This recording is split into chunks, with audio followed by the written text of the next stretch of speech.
I've got a business trip this weekend, so I'm counting on you to take care of the house and mom, okay? What? Again? I can handle the weekdays, but not having you around on the weekends is tough. Do you realize how hard it is? Well, I have work, so what can I do? That's true, but then why don't you start working? If you do, I'll handle everything at home. Think you can earn as much as I do?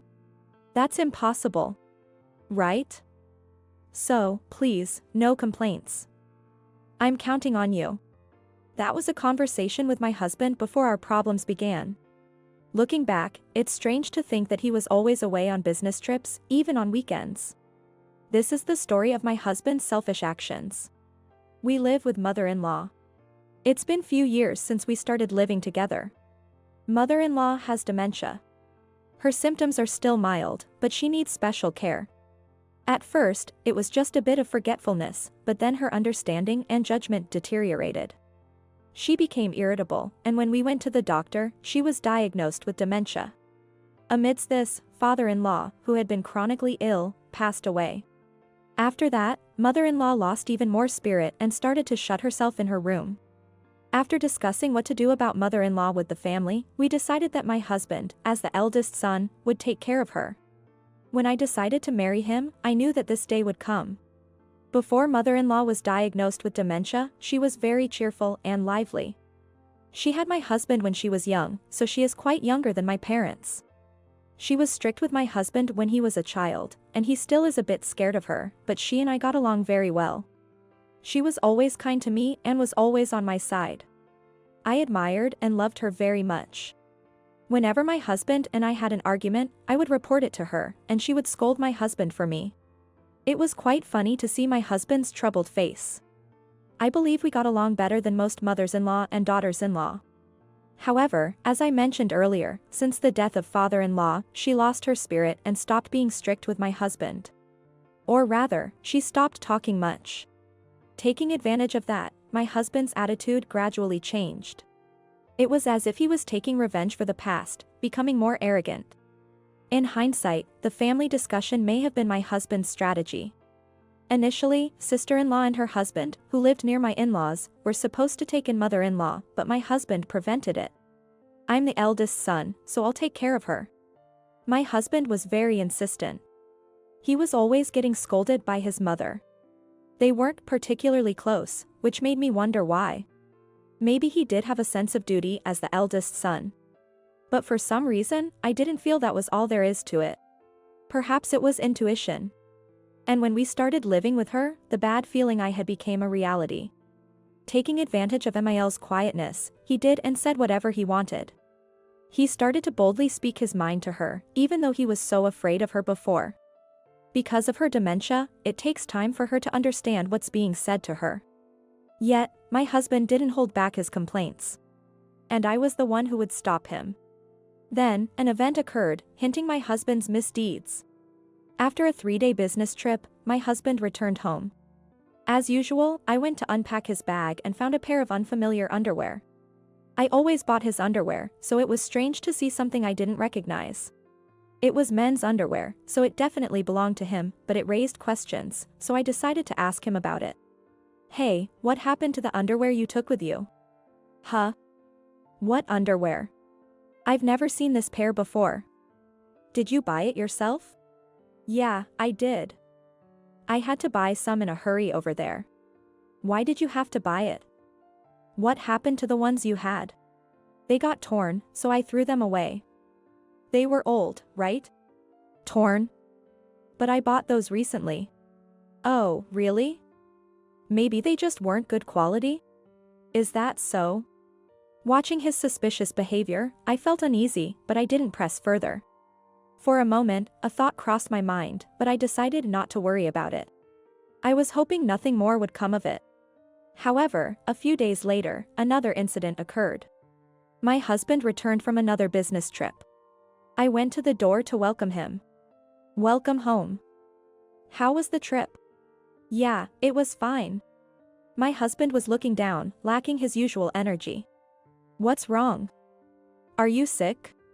I asked him. No, that's not it. I have something important to discuss. He replied, with a serious face. Mother-in-law had already gone to bed. I sat in the living room, ready to listen to what my husband had to say. And I was shocked by his words. I want a divorce. I was lost for words since it was so sudden. I'm sorry to shock you. But please, let's get a divorce. Why? What's the matter? To be honest, I've fallen in love with someone else. I've been having an affair. I'm sorry. That explained the unfamiliar underwear. It all made sense now. So you've been deceiving me all this time. You're the worst. I deserve that. There's more. It's hard to say, but she's pregnant. Pregnant? What? My voice involuntarily raised in shock. I didn't expect this to happen. I just found out about the pregnancy yesterday. She's 6 months pregnant. I still can't believe it. But we have no choice but to have the baby. I intend to be the father. That's why I'm asking for a divorce, please. Fine. I'll get divorced. After hearing that, there's no way we can continue as husband and wife. Thank you. I'm sorry. And you need to talk to mother-in-law yourself. With that, he fell silent. Why have you suddenly gone quiet? He awkwardly said. It's about my mother. Would you be able to take care of her? What? Do you realize what you're saying? I know it's selfish to ask. But my side chick can't handle taking care of my mother and her upcoming child.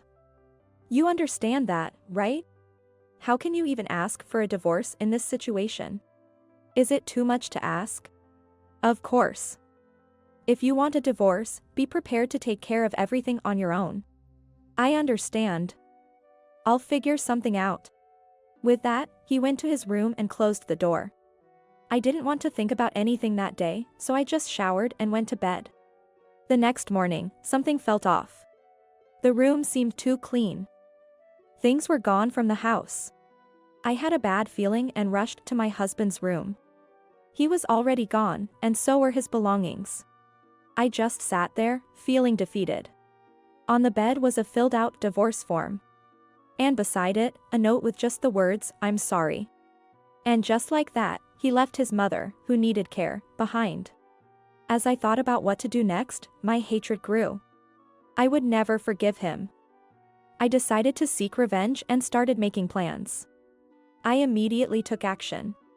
I went to a detective agency to gather evidence of his infidelity. Since we haven't filed for a divorce yet, we were still legally married. He probably hadn't thought of that. I quickly found out where he was staying. The house of his mistress. The evidence of the affair quickly piled up. I had gathered enough proof in half the time I had requested from the private investigator. I decided to tell mother-in-law first. Although I wasn't sure she would understand, I explained it to her slowly and clearly. To my surprise, I saw a change in her facial expression. She responded with such clarity that I was convinced she was becoming her former self again. It turned out that the mistress worked at the same company as my husband, and mother-in-law suggested sending the evidence to his workplace. This will be our first act of revenge, she said with a smile. A few days later, my husband called, frantic. Yes, what is it? I responded calmly. Sending evidence of my affair to my workplace. Are you out of your mind? My husband was making a fuss over the phone. I never thought you'd do something like this. You're mistaken. It wasn't me who sent it. Then who did? It had to be you. Are you blaming it on me alone? Your abandoned mother is the one who did it. Don't think this is the end of it. I said what I had to say and hung up the phone. The phone kept ringing persistently after that, but I ignored it. Then mother-in-law came in. Time for our next move, she said and returned to her room, seemingly making a phone call. A few hours later, the doorbell rang. There was a woman standing in front of the door. I immediately recognized her, my husband's mistress. The face I had seen in photos. It seems that mother-in-law had called her over. I stayed in my room, leaving it to mother-in-law to handle the situation. Since my room was far from the living room, I couldn't hear anything, so I waited for the mistress to leave before asking mother-in-law about it. It seems the mistress was unaware of Emil's condition. If you're planning to marry my son, you'll have to take care of me. Are you okay with that? I think I'll be unable to use the bathroom on my own soon. Will you still marry him? Upon hearing this, the mistress was confused. Well, what's going to happen next? Mother-in-law seemed genuinely excited, almost making me wonder if her dementia had been cured by the thrill. And who would have predicted the outcome of her actions? The next day, the doorbell rang, and it was my husband at the door. What is it now? I was wrong. I want to talk. I decided to let him into the house to talk. Then, I heard an unexpected story from my husband. I broke up with her. The child isn't mine. It turned out that the mistress had multiple partners.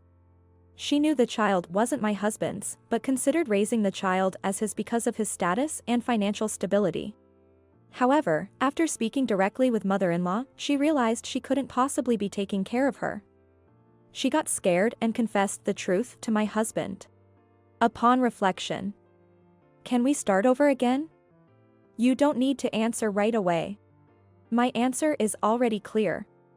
Leave this house immediately. We haven't filed for a divorce yet, because you missed signing one part in the paper. Since I have all the evidence of the affair, I will be seeking alimony. Please be prepared for that. I handed the divorce papers to my husband with a smile.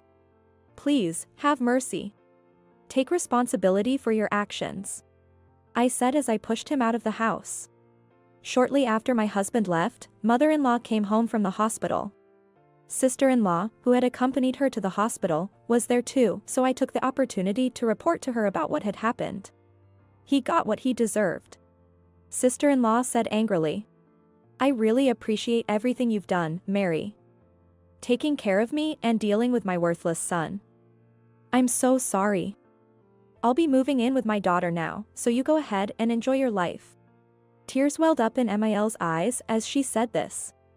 The next day, she moved in with sister-in-law. When I asked sister-in-law about Emil's condition, she said that while her dementia is somewhat managed with medication, it certainly wasn't cured. Eventually, my divorce finalized, and I received a fair amount of alimony. The mistress quit her job. Since mother-in-law sent the evidence of the affair to the company, it made her very uncomfortable to stay there. My husband submitted a transfer request to the company himself.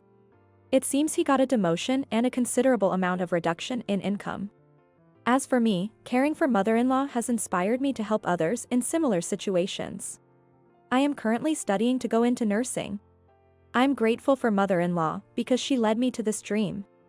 I truly hope for the progression of her dementia to slow down so that she can live longer.